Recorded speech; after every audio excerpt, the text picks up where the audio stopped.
हाय बच्चों, welcome to समर्पण विद्यादान।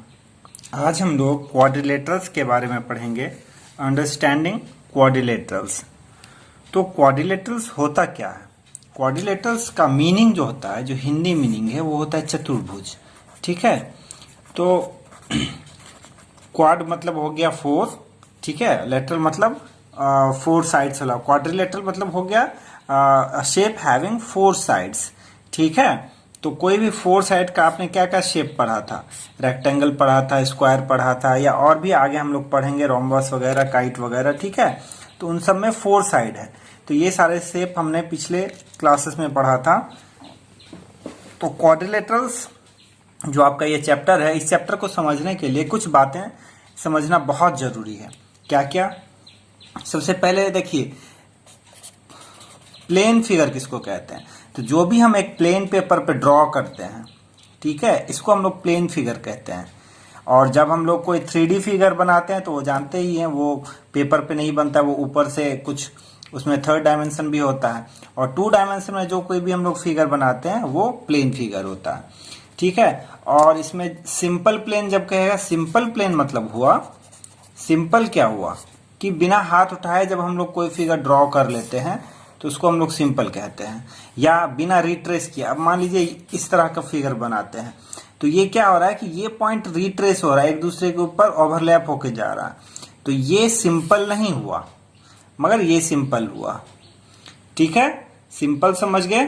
अब क्लोज्ड क्या होता है और ओपन क्या होता है? तो जो फिगर क्लोज्ड है, बंद है, क्लोज मतलब बंद हुआ, ये क्लोज फिगर हुआ। अब मान लीजिए इस तरह से फिगर है ये, तो यहां तो ये बंद है, मगर इधर आके खुल गया है ना, तो ये ओपन फिगर हो गया, ये क्लोज्ड फिगर नहीं है। ये कैसा फिगर है? ये क्लोज्ड फिगर है, ये पूरा तरह से बंद है, ठीक है। तो इस तरह से हम लोग देखते हैं कि ये भी क्लोज्ड फिगर है, मगर अगर इस तरह से रहेगा तो ये ओपन फिगर है, ठीक है। तो क्लोज्ड और ओपन फिगर आप समझ ले। अब समझिए कि कॉन्वेक्स और कॉनकेव क्या होता है। कॉन्वेक्स एंड कॉनकेव, तो इसमें बहुत बच्चों को कंफ्यूजन होता है कि कौन सा क्या है, ठीक है। तो ये उल्टा कर दिया मैंने भी, देखिए मेरे। कॉनकेव मतलब हो गया ये, मतलब ये गड्ढा वाला एरिया, ठीक है। और कॉन्वेक्स मतलब हो गया उठा वाला, बाहर की तरफ जो निकला हुआ रहेगा उसको हम लोग कॉन्वेक्स कहेंगे, जो अंदर की ओर धंसा रहेगा उसको कॉनकेव कहेंगे, ठीक है। केव मतलब आप लोग जानते हैं ना, केव मतलब क्या होता है? गुफा होता है ना। तो कॉनकेव गुफा कैसा होता है? गड्ढा होता है बाहर की ओर से, उसके अंदर अंदर की बाहर से जब गुफा को देखेंगे तो क्या होता है? अंदर की तरफ गड्ढा टाइप का बना होता है ना। इसलिए कॉनकेव जो फिगर होगा ना, उसमें कहीं ना कहीं गड्ढा टाइप का होगा, ठीक है। और कॉन्वेक्स क्या होगा? बाहर से इस तरह से उठा टाइप का होगा, ठीक है। तो कॉन्वेक्स और कॉनकेव में कभी कोई कंफ्यूजन मत कीजिएगा। अब थर्ड बात है इसमें कि पॉलीगॉन आपको समझना है। पॉलीगॉन क्या होता है? पॉली मतलब होता है बहुत सारा, तो पॉलीगॉन मतलब हो गया दो, एक से अधिक साइड वाला कोई भी फिगर होगा उसको हम लोग पॉलीगॉन कह देंगे, ठीक है। जैसे कि आप लोग जानते हैं इस पॉलीगॉन का नाम क्या है? ट्रायंगल। इस पॉलीगॉन का नाम क्या है? रेक्टेंगल। तो ये सब सारा पॉलीगॉन आप पहले से पढ़ चुके हैं, ठीक है। तो पॉलीगॉन में क्या होना चाहिए कि ये लाइन से बनता है, पॉलीगॉन लाइन से बनता है, इसमें कर्व नहीं होगा। अच्छा, लाइन और कर्व में तो डिफरेंस आप लोग समझते ही हैं, ये हुआ लाइन और ये हुआ कर्व। तो पॉलीगॉन जो होगा वो लाइन से बनेगा, ठीक है। और जब कहेगा कि रेगुलर पॉलीगॉन, तो रेगुलर पॉलीगॉन क्या होता है? रेगुलर किसी भी शेप में जब ये शब्द लगा देगा ना, रेगुलर, रेगुलर मतलब हुआ कि हर एक साइड इक्वल होगा, मतलब इक्विलैटरल होगा, ठीक है। और हर एक एंगल भी इक्वल होगा, इक्वी एंगुलर होगा। जब रेगुलर लगा देगा किसी भी शेप में तो वो इक्विलैटरल भी होगा और इक्वी एंगुलर भी होगा। जैसे कि हम लोगों ने इक्विलैटरल ट्रायंगल पढ़ा है। इक्विलैटरल ट्रायंगल में क्या होता है? तीनों साइड्स इक्वल होते हैं और तीनों एंगल इक्वल होता है, ठीक है। तो ये क्या हो गया? एक रेगुलर पॉलीगॉन हो गया। उसी तरह से हमने क्या पढ़ा इससे पहले? रेगुलर पॉलीगॉन एक स्क्वायर होता है। इसमें भी क्या हम लोग जानते हैं कि चारों साइड जो होता है वो इक्वल होता है। इस तरह से जो हम लोग इसे लाइन खींचते हैं ना, ये इक्वल साइड्स जिसपे एक लकीर खींचा हुआ वो सब एक दूसरे के इक्वल है, ठीक है, जैसे कि कहीं किसी कंपटीशन में एक देश से जाते हैं तो वो कोई सिंबल लगा लेते हैं ना, तो ये एक सेम सिंबल है, मतलब ये सब सेम लेंथ का है, सेम साइज है। ठीक है, तो ये स्क्वायर में भी क्या होता है, चारों साइड इक्वल होता है और चारों एंगल 90 डिग्री होता है। तो ये भी एक रेगुलर पॉलीगॉन हो गया। ठीक है, मगर अब रेक्टेंगल की बात करें तो रेक्टेंगल का सिर्फ आमने सामने का साइड इक्वल होता है, तो ये रेगुलर नहीं होगा। ठीक है, तो रेगुलर और आप इरेगुलर पॉलीगॉन समझ गए। अब पॉलीगॉन का नेमिंग कैसे कैसे होता है, जैसे कि जिस पॉलीगॉन में 3 वर्टिसेस, वर्टिसेस समझते हैं ना, वर्टिसेस मतलब होता है ये शीर्ष। ठीक है, तो जिसमें 3 वर्टिसेस होंगे उसे हम लोग ट्रायंगल कहेंगे। 4 वर्टिसेस वाले को क्या कहते हैं हम लोग, क्वाड्रिलेटरल। ये 4 वर्टिसेस वाले पॉलीगॉन को ही हम लोग क्वाड्रिलेटरल कहते हैं। अब क्वाड्रिलेटरल में बहुत सारे शेप होते हैं, कोई स्क्वायर होता है, कोई ट्रायंगल होता है, रोम्बस होता है, काइट होता है, पैरेललोग्राम होता है, बहुत सारी चीजें होती हैं। ठीक है, तो 4 साइड्स वाले शेप को हम लोग क्या कहते हैं, क्वाड्रिलेटरल लेटरल। ठीक है, इसके बारे में आपको यहां पढ़ना है। उसी तरह अगर 5 साइड होगा तो 5 साइड वाले को पेंटागन कहेंगे, 1 2 3 4 5 इस तरह से होगा मंदिर की तरह, ये इसको हम लोग क्या कहेंगे, पेंटागन, पेंटागन।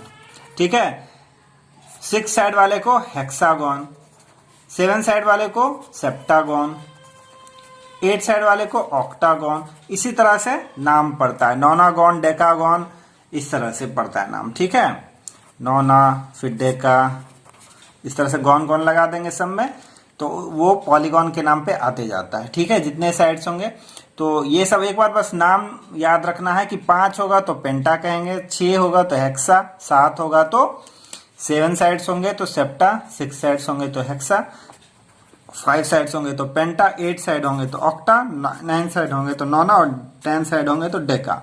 ठीक है, decagon, नोनागन, octagon, septagon, hexagon, heptagon, इस तरह से होता है। ठीक है, अब और जो आप लोगों को समझना है इसमें कि डायगोनल क्या होता है। डायगोनल तो आप लोग पहले भी जानते होंगे, ठीक है, मगर इस बार अच्छे से समझना है कि इन दोनों साइड को नहीं मिलाना है। जो करस्पॉन्डिंग साइड होते हैं ना, एक तरफ के जो साइड होते हैं उन दोनों को नहीं मिलाना है। उसके अलावा जो 2 वर्टिसेस हैं, उन 2 वर्टिसेस, करस्पॉन्डिंग वर्टिसेस को छोड़ के बाकी जो 2 वर्टिसेस हैं उसको मिलाने पे जो ये मिलता है, इसी को हम लोग डायगोनल कहते हैं। ठीक है, तो डायगोनल तो आप लोग समझते होंगे। अगर हम एक हेक्सागन बनाए तो इसमें कैसे कैसे डायगोनल बनेगा बताइए। ये हेक्सागन बना, 6 साइड्स हैं, 1 2 3 4 5 6। तो देखिए, अब इस वर्टिसेस को हमको इससे नहीं मिलाना है, मगर इससे तो मिला सकते हैं। इस वर्टिसेस को इससे नहीं मिलाना, इससे तो मिला सकते हैं। इसको इससे मिला सकते हैं। ठीक है, उसी तरह इस वर्टिसेस पाए, इसको इससे नहीं मिलाना है, मगर इसको इससे तो मिला सकते हैं, इसको इससे तो मिला सकते हैं, फिर इसको इससे तो मिला सकते हैं। तो ये सारे इसके डायगोनल होंगे। इसको देखिए, इससे नहीं मिलाना, मगर इसको इससे तो मिला सकते हैं, इससे मिला सकते हैं। तो इस तरह से इसमें 9 डायगोनल्स आप लोग ड्रॉ कर पाएंगे। देखिएगा खुद से ड्रॉ करके। तो डायगोनल का ये कंसेप्ट होता है, इसको समझिए। ठीक है, और एक बात जाननी है आपको कि क्वाड्रिलेटरल जो होता है उसमें सम ऑफ एंगल कितने होते हैं। आप लोग पहले भी जानते होंगे कि sum of 4 angles of a quadrilateral is 360 degree. ये कैसे होता है, तो क्वाड्रिलेटरल जो समझिए, आप लोग ये तो जानते हैं ना कि ट्रायंगल में सम ऑफ एंगल कितने होते हैं, 180 डिग्री। एक ट्रायंगल में सारे एंगल का जो सम होता है वो 180 डिग्री होता है। अब हमें क्वाड्रिलेटरल में फाइंड आउट करना है कि कितना होगा। सपोज कीजिए आपको नहीं आता है, तो क्वाड्रिलेटरल में जब हम लोग इस तरह से करते हैं तो ये 2 ट्रायंगल बनता है। एक डायगोनल जब खींच देते हैं तो एक ट्रायंगल ये बना, एक ट्रायंगल ये बना, ये 180 डिग्री होगा और ये भी 180 डिग्री होगा। तो टोटल कितना हो गया, 180 प्लस 180 360 डिग्री हो गया। ठीक है, तो कोई भी शेप हो, क्वाड्रिलेटरल हो, पेंटागन हो, हेक्सागन हो, उसमें पूछेगा कि सम ऑफ इंटीरियर एंगल क्या होता है। Sum of interior angles of a polygon is equal to n minus 2 into 180 degree. इस फॉर्मूला को एकदम हमेशा के लिए याद रखिएगा, क्योंकि ये आपको बहुत आगे तक काम देने वाला है।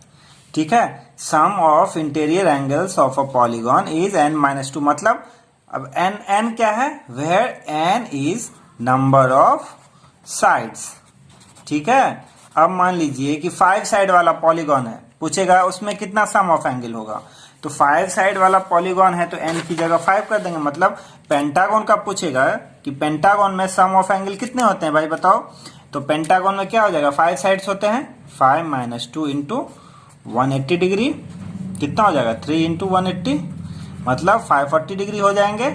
ठीक है, हेक्सागन में क्या हो जाएगा, 6 माइनस 2 इंटू 180 डिग्री, तो ये कितना हो जाएगा 4 इंटू 180, ये 720 डिग्री हो जाएगा।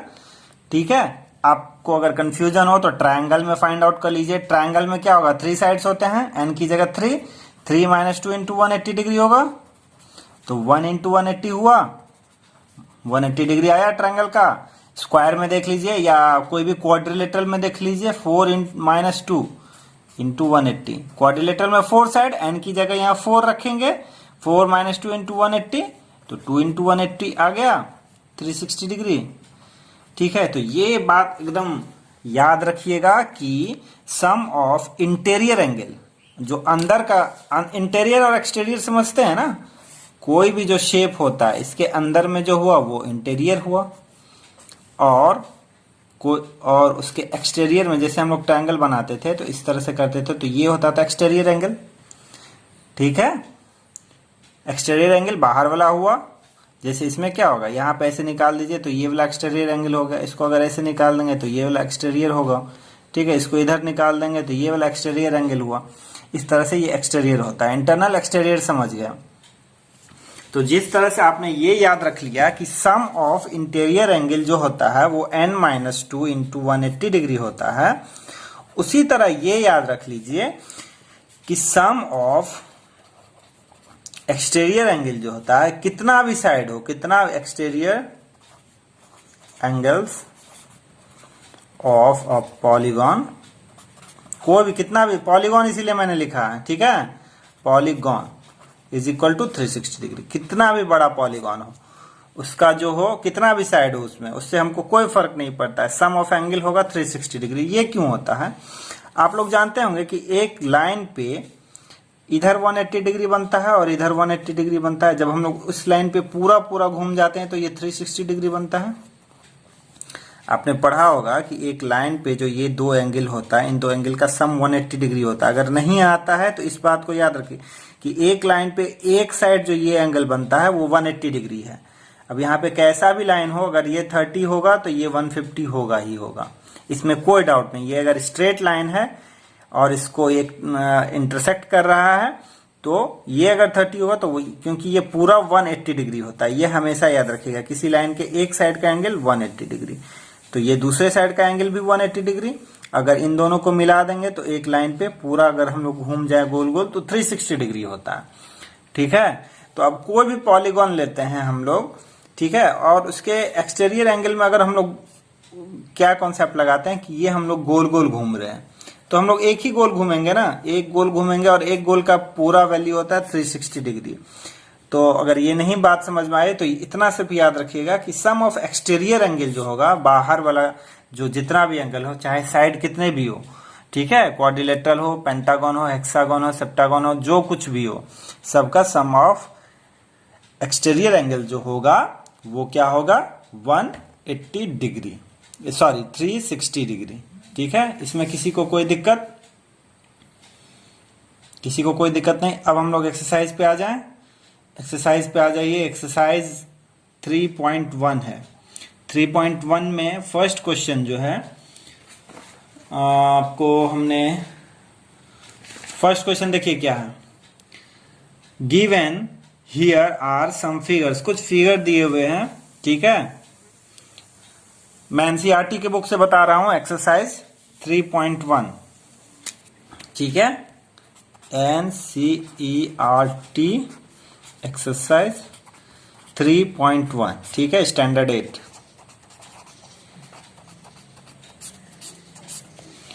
एक्सरसाइज 3.1 में given here are some figures, कुछ कुछ फिगर दिए हुए हैं, ठीक है। एक ऐसा दिया हुआ है 1, सेकेंड में कैसा दिया हुआ है इस तरह से, थर्ड में ये ऐसे, 4 में एक स्टार बनाया हुआ है, 5 में ये ऐसे और ये ऐसे। बहुत अच्छा फिगर नहीं बन रहा है, मगर उस पर ध्यान नहीं देना है, आपके बुक पे जो क्वेश्चन है उस पर ध्यान दीजिए, ठीक है। और ये इस तरह से फिगर दिया हुआ है, ये 1 2 3 4 5 6 7 8 फिगर्स दिए हुए हैं। कह रहा है कि इसमें बताइए कि सिंपल कर्व कौन कौन सा है। सिंपल कर्व के बारे में मैंने क्या बताया था, बिना पेंसिल उठाए जो आप ड्रॉ कर लेंगे वो सिंपल होगा। ये वाला फिगर आप तो बिना पेंसिल उठाए ड्रॉ कर सकते हैं, यहां से ऐसे चले ऐसे चले ऐसे चले ऐसे चले ऐसे आगे, ये सिंपल कर्व हो गया। ये वाला फिगर भी बिना पेंसिल उठाए आप ड्रॉ कर सकते हैं, मगर ये वाला फिगर देखिए बिना पेंसिल उठाए ड्रॉ होगा। एक बार ऐसे गोला बनाएंगे, उसके बाद तो पेंसिल उठाना पड़ेगा इसको करने के लिए, तो ये नहीं होगा। तो हमारा क्या क्या हुआ जो कि सिंपल कर्व हुआ, एक तो 1 हुआ, फर्स्ट में जो है ए में 1 हो गया सिंपल कर्व, 2 हो गया सिंपल कर्व, 3 नहीं होगा। 4 में मैंने क्या कहा था, ये तो बिना हाथ उठाए हमने बना दिया, मगर मैंने कहा था कि वो एक दूसरे के एक ही पॉइंट से बार बार नहीं गुजरना चाहिए। यहाँ देखिए इस पॉइंट से इस पॉइंट से बार बार यहाँ गुजर रहा है, रिट्रेस नहीं होना चाहिए, तो यहाँ रिट्रेस हो रहा है, ठीक है। तो ये सिंपल कर्व नहीं होगा। अब ये वाला फिगर देखिए, ये तो एक बार में बना दे रहे हैं और रिट्रेस भी नहीं होगा, तो ये भी हो जाएगा सिंपल कर्व। ये वाला फिगर भी इस तरह से एक बार में हम लोग बना देंगे, तो ये भी हो जाएगा सिंपल कर्व। 7 वाला क्या होगा, ये भी हम लोग एक बार में बना देंगे, ठीक है, हाफ सर्कल ड्रॉ करके ऐसे ऐसे, ये भी हो जाएगा सिंपल कर्व। मगर ये वाला फिगर क्या हम लोग बिना हाथ उठाए ड्रॉ कर सकेंगे, ये जब भी हम बनाएंगे तो हाथ हमें उठाना पड़ेगा, पेंसिल हमें उठाना पड़ेगा, तो ये सिंपल कर्व नहीं होगा, ठीक है। क्वेश्चन बी में कह रहा है सिंपल क्लोज्ड कर्व। तो यहाँ जितने सारे फिगर हैं सारे तो क्लोज्ड हैं, कोई भी ओपन नहीं है, सबका मुंह बंद है, ठीक है, सारे क्लोज्ड हैं। मगर इसमें सिंपल कौन सा है, सिंपल भी लगा दिया ना, तो इसमें वही सिंपल, ये सब सारे सिंपल थे तो यही सारे क्लोज्ड भी, क्लोज तो सारे हैं मगर उसमें सिंपल कौन कौन है, 1 2 5 6 7। सी में पूछ रहा है पॉलीगॉन। पॉलीगॉन के लिए मैंने क्या बताया था कि लाइन से बनते हैं, ठीक है। तो लाइन से एक ये बन रहा है 1, एक ये 2 लाइन से बन रहा है, ये तो कर्व है, थर्ड नंबर कर्व है, ये नहीं होगा। ये लाइन से बन रहा है मगर ये पॉलीगॉन नहीं है, क्योंकि पॉलीगॉन के लिए मैंने क्या बताया था, वही सिंपल होना चाहिए, तो ये पॉलीगॉन नहीं होगा। ये भी कर्व है तो ये भी पॉलीगॉन नहीं होगा। सॉरी, इसमें लाइन से बन रहा है ना, सॉरी, ये सिंपल कर्व की बात, सिंपल पॉलीगॉन की बात नहीं हो रही है, यहाँ सिर्फ पॉलीगॉन की बात हो रही है। तो ये तो हो जाएगा, ये लाइन से बना है ये फिगर, तो 4 हो जाएगा। 5 कर्व से बना है, नहीं होगा। 6 कर्व से बना है, नहीं होगा। 7 कर्व से बना है, नहीं होगा। और 8 में भी ये तो कर्व लग गया है, तो ये भी नहीं होगा पॉलीगॉन, ठीक है। क्वेश्चन नंबर डी में क्या कह रहा है, कॉन्वेक्स पॉलीगॉन। अब पॉलीगॉन हमारे कौन कौन से हैं, 1 2 और 4, 1 2 और 4, ये 3 ही पॉलीगॉन है, अब इसको भूल जाइए। अब इसमें कॉन्वेक्स क्या है, मैंने क्या बताया था, केव वाला गड्ढा होगा, ये गड्ढा हो जाएगा, मगर ये उठा हुआ है तो ये क्या हो जाएगा, कॉन्वेक्स, तो 2 हो गया, ठीक है। ये भी, इसमें भी यहाँ गड्ढा है ना, तो ये भी कॉनकेव हो जाएगा, ठीक है। केव मतलब मैंने बताया था गुफा।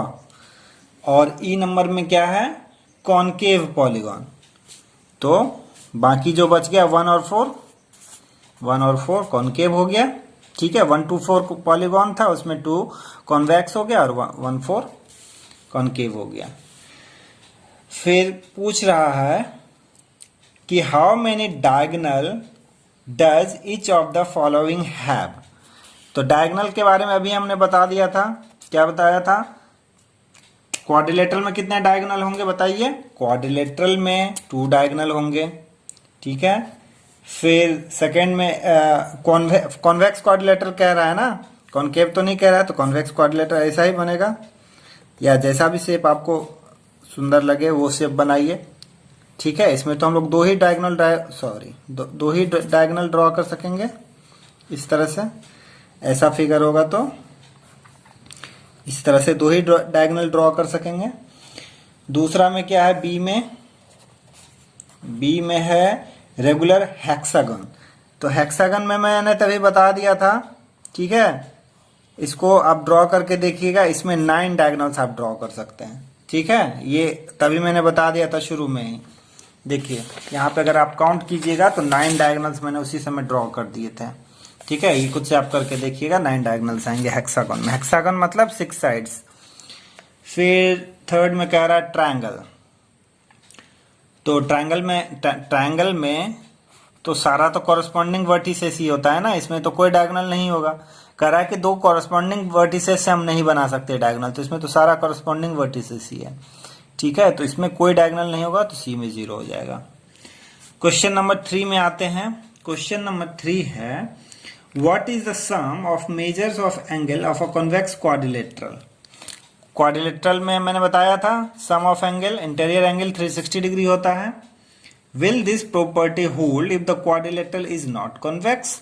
कॉन्वेक्स हो या कॉनकेव हो, एंगल जो होगा अगर क्वाड्रिलेटरल नहीं होगा, फिर मतलब कॉन्वेक्स नहीं भी होगा, अगर कॉनकेव ही होगा तो भी सम ऑफ इंटीरियर एंगल 360 ही होगा। ठीक है, अब कॉनकेव क्वाड्रिलेटरल आप कैसे ड्रॉ कर सकते हैं, ये इस तरह से। ये कॉनकेव हो गया, 4 साइड हो गए, 1 2 3 4 साइड्स हो गए ना। ठीक है, इसको थोड़ा अच्छे से कर लीजिए, ऐसे ऐसे ऐसे और ऐसे, 4 साइड्स हो गए, 1 2 3 4। ठीक है, अब इसमें देखिए ये कॉन्वेक्स हो गया ना, ये सॉरी कॉनकेव हो गया ना। अब कॉनकेव में ये देखिए 2 ट्रायंगल बन गया, तो ये 180 डिग्री और इधर एक ट्रायंगल बन गया, ये 180 डिग्री, तो ये 360 डिग्री हो गया। तो कॉनकेव हो या कॉन्वेक्स हो 360 डिग्री होगा।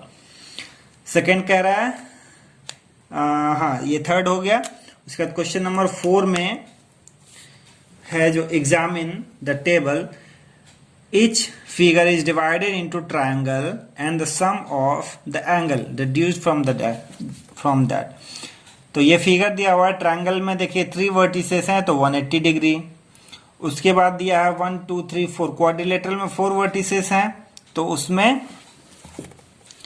ये वही वाला फॉर्मूला बताया है जो मैंने पहले बता दिया है आपको, n-2 इंटू क्वेश्चन नंबर 4 में sum of interior angle of a polygon मैंने बताया ना, 1n-2 इंटू 180 डिग्री, वही इसने बताया है फिगर ड्रॉ करके। ठीक है, पेंटागन में 5-2 इंटू 180 डिग्री, फिर हेक्सागन में 6-2 इंटू 180 डिग्री करके बताया। तो कह रहा है what can you say about the convex having number of sides. A में कह रहा है अगर 7 साइड्स हो तो 7-2 इंटू 180 डिग्री हो जाएगा, कितना हो जाएगा 5 इंटू 180 डिग्री, 900 डिग्री हो जाएगा। बी में अगर 8 साइड होंगे तो 8-2 इंटू 180 डिग्री हो जाएगा, तो 6 इंटू 180।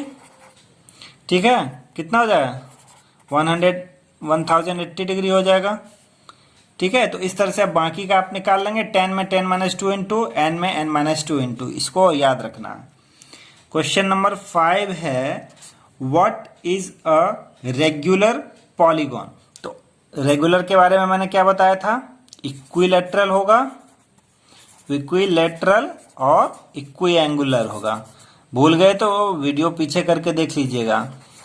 ठीक है, तो रेगुलर पॉलीगॉन में ऐसा पॉलीगॉन जो कि इक्विलेटरल भी हो, मतलब सारे साइड्स भी इक्वल हो, और इक्विएंगुलर भी हो, मतलब सारे एंगल भी इक्वल हो, तो उसको हम लोग रेगुलर पॉलीगॉन कहेंगे। क्वेश्चन नंबर 6 में आते हैं कि x का वैल्यू फाइंड आउट करना है।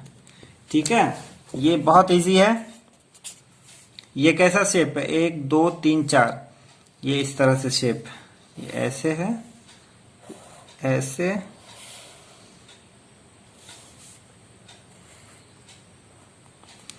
ये दिया है 120 डिग्री, ये x है, ये 130 है और ये 50 है।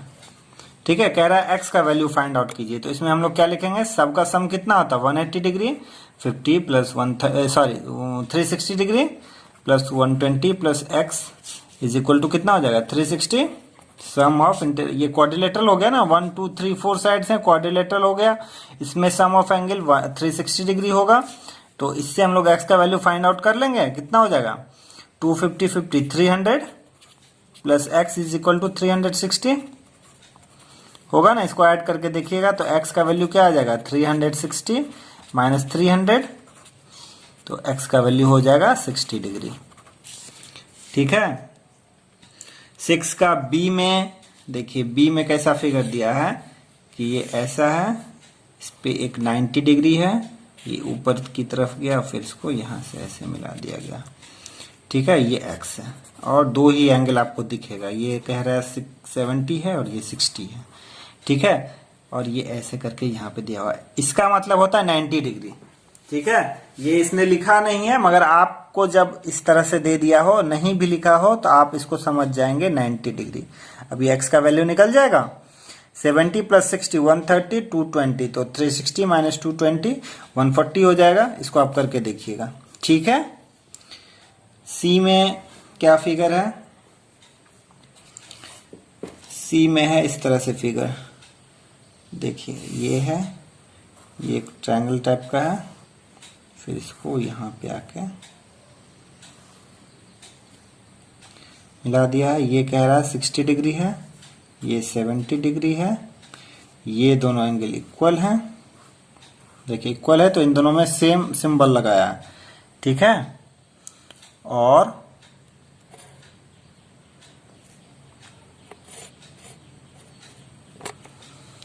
क्या है कि ये 30 डिग्री है, तो ये आ जाएगा। बताइए बताइए बताइए, इसको कैसे करेंगे? देखिए मैंने क्या बताया था, एक स्ट्रेट लाइन पे टोटल 180 डिग्री होता है, ये 60 है तो ये कितना हो जाएगा? 120 होगा।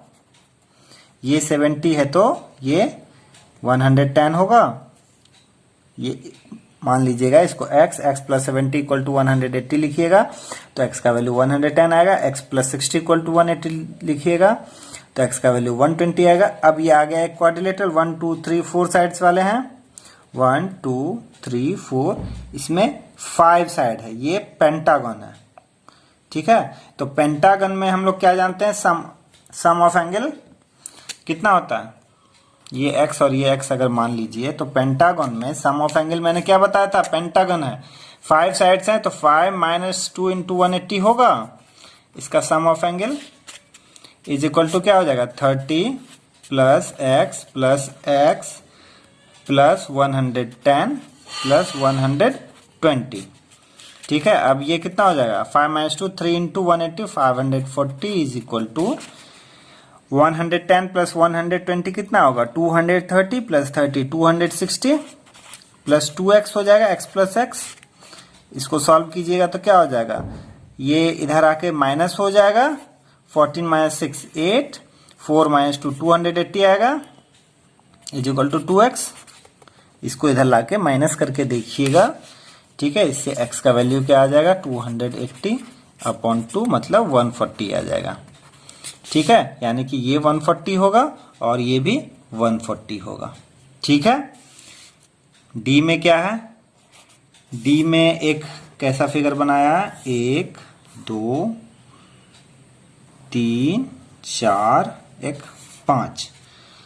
ठीक है, ये रेगुलर बनाया, इक्वी एंगुलर है एंड इक्विलेटरल है। ठीक है, तो सारे एंगल इसके इक्वल होंगे, एक्स एक्स एक्स, ये भी x होगा और ये भी x होगा, तो 5x हो जाएगा। 5x is equal to 540 degree, क्योंकि ये पेंटागन है। 1 2 3 4 5, अभी मैंने पेंटागन में कहा कि n-2 इंटू 180 करेंगे तो 540 डिग्री आएगा। इससे x का वैल्यू क्या आ जाएगा? 540 अपॉन 5 108 डिग्री हो जाएगा। मतलब रेगुलर पेंटागन अगर हो तो उसका हर एक एंगल कितना होगा? 108 डिग्री का होगा। ठीक है, डी हो गया। अब नेक्स्ट क्वेश्चन में चलते हैं। नेक्स्ट क्वेश्चन क्या है अपना? Question number 7। क्वेश्चन नंबर 7 में है कि फिगर दिया है, उसमें एक्सटीरियर एंगल फाइंड आउट करना है। ठीक है, तो 7 का ए देखिए, find x plus y plus z, इस तरह से एक फिगर दिया हुआ है, एक ट्रायंगल बना दिया है।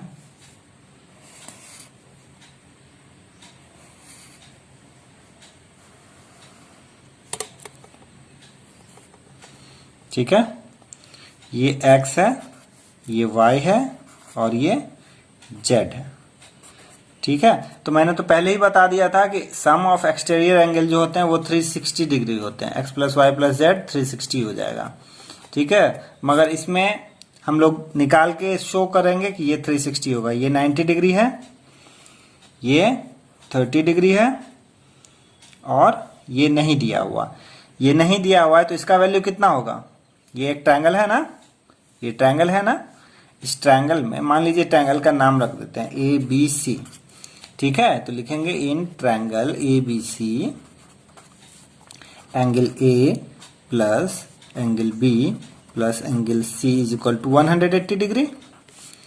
तो एंगल A कितना है 90, एंगल B कितना है 30, एंगल C हमें नहीं पता है 180 होगा। तो एंगल C का वैल्यू क्या आ जाएगा 180 माइनस 120, 90 प्लस 30 120 हो गया। तो एंगल C का वैल्यू क्या आ गया 60 डिग्री। ये यहां से डायरेक्ट भी हम लोग कर सकते थे, 90 30 120 है तो ये 60 होगा, तब जाके ये तीनों 180 होगा। ठीक है, अगर आपको नहीं समझ में आता इसीलिए मैंने इस तरह से डिराइव किया। ये 60 हो गया।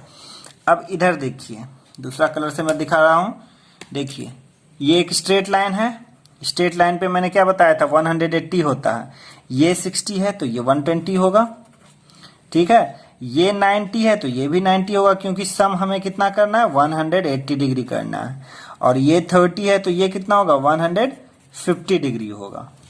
ठीक है, इसको लिखिएगा स्ट्रेट लाइन पे सम ऑफ एंगल जो होता है z plus 30 is equal to 180, ऐसे लिखिएगा x प्लस 90 इक्वल टू 180, तो x इक्वल टू 90।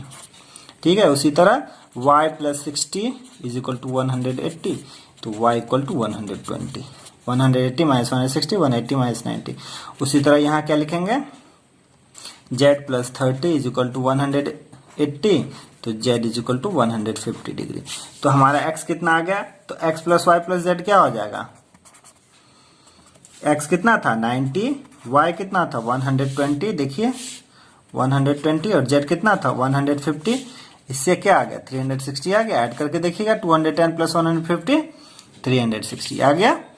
ठीक है, क्वेश्चन नंबर बी भी वैसा ही है, इसमें भी 360 आएगा, मगर इसमें आपको शो करके दिखाना होगा। ठीक है, क्योंकि आपको इंटीरियर एंगल दिया हुआ है। ऐसे आप जान रहे हैं कि सम ऑफ एक्सटीरियर एंगल 360 ही होता है, मगर इस चीज को यहाँ पे आप शो करके बतलाएंगे। ठीक है, इसमें कैसा फिगर है, ये ऐसा, फिर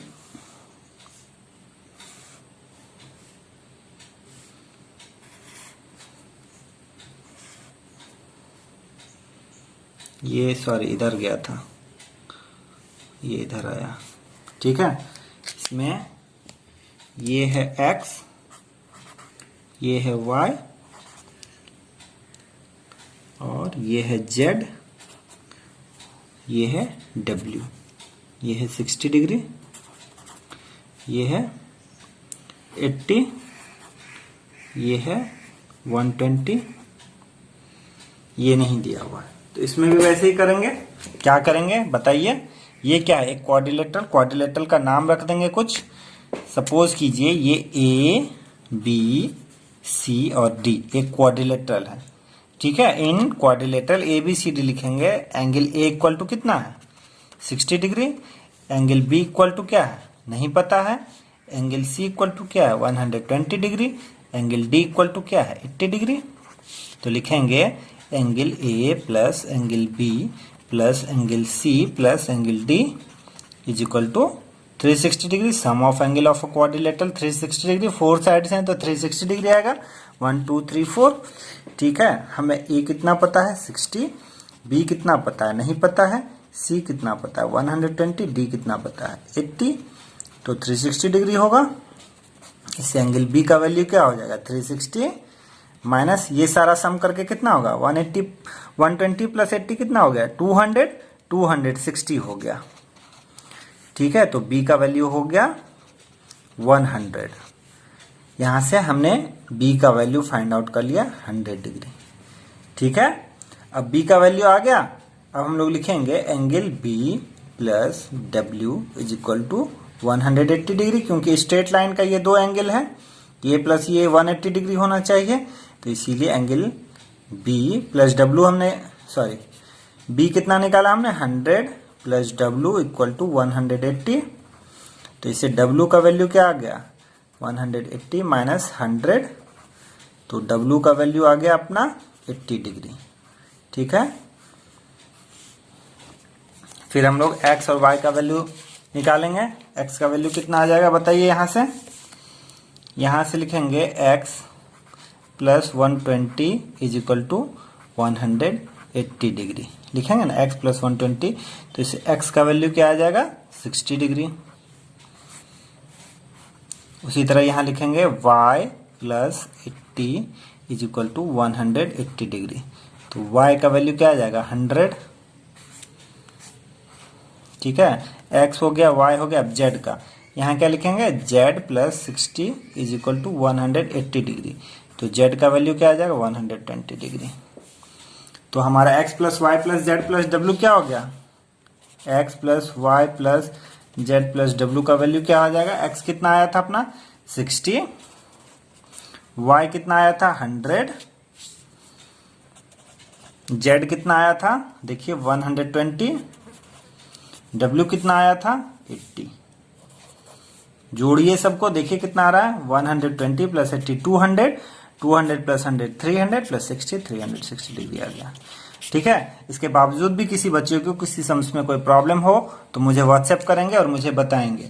ये एक्सरसाइज 3.1 क्या नेक्स्ट एक्सरसाइज है sum of measure of exterior angle of a polygon. इसको मैं बाद में दे दूंगा, इस पे आप लोग देख के अपना